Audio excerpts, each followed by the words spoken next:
Hi guys, welcome back. Once again, advice for the days is at kung sino man ang nagpapakababa ay siya namang itataas. Ganito po yan eh.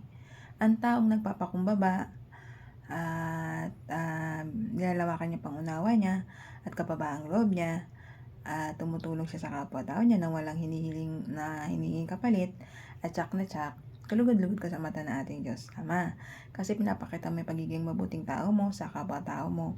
Hindi ka nagmamataas, bagkus kung sino may nagmamataas sa iyo, ikaw na lang umuunawa, ikaw na lang umiintindi sa mga ugaling hindi mo kayang mag-get sa mga, alam mo na yung mga iba-iba. Hindi naman tayo kasi pare-parehong mga tao eh.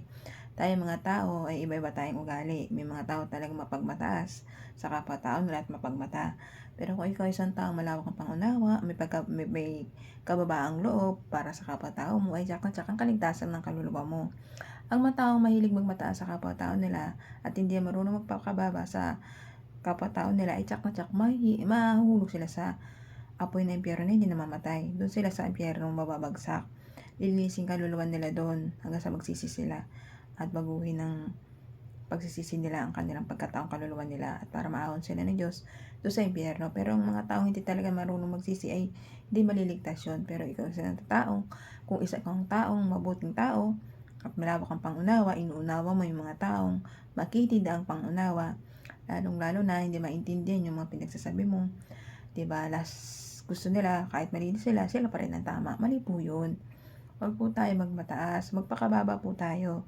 Kasi ang nagpapakababa ay siyang itataas na ating Diyos Ama pagdating sa langit. Kaya ikaw, habang maaga pa, magbago ka na, habang may pagkakataon ka pa.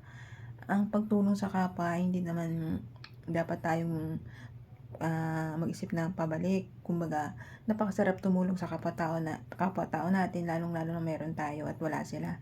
Mas masarap yung nagbibigay ka sa kapwa-tao mo kasi nagiging kalugod-lugod ka sa mata ng ating Diyos Ama.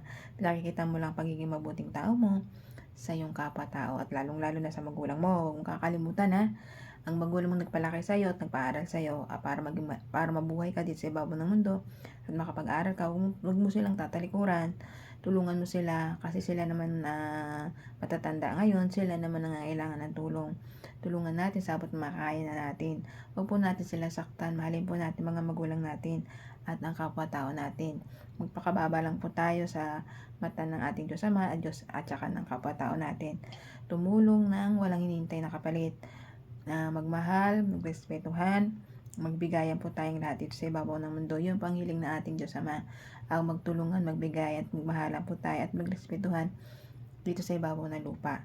Kaya ikaw, habang maaga pa, magbago ka na, talikuran mo na lahat mga mali mong gawa at huwag mo muna itong balikan pa para hindi pa mas masahol ang ibabalik sa iyo ng ating Diyos Ama kapag bumalik ka pa doon sa mga maling gawa mong kinagisnan. Kaya ikaw, habang maaga pa, magbago ka na, habang may pagkakataon pa, habang may pagkakataon pang maligtas ang kaluluwa mo sa impyerno.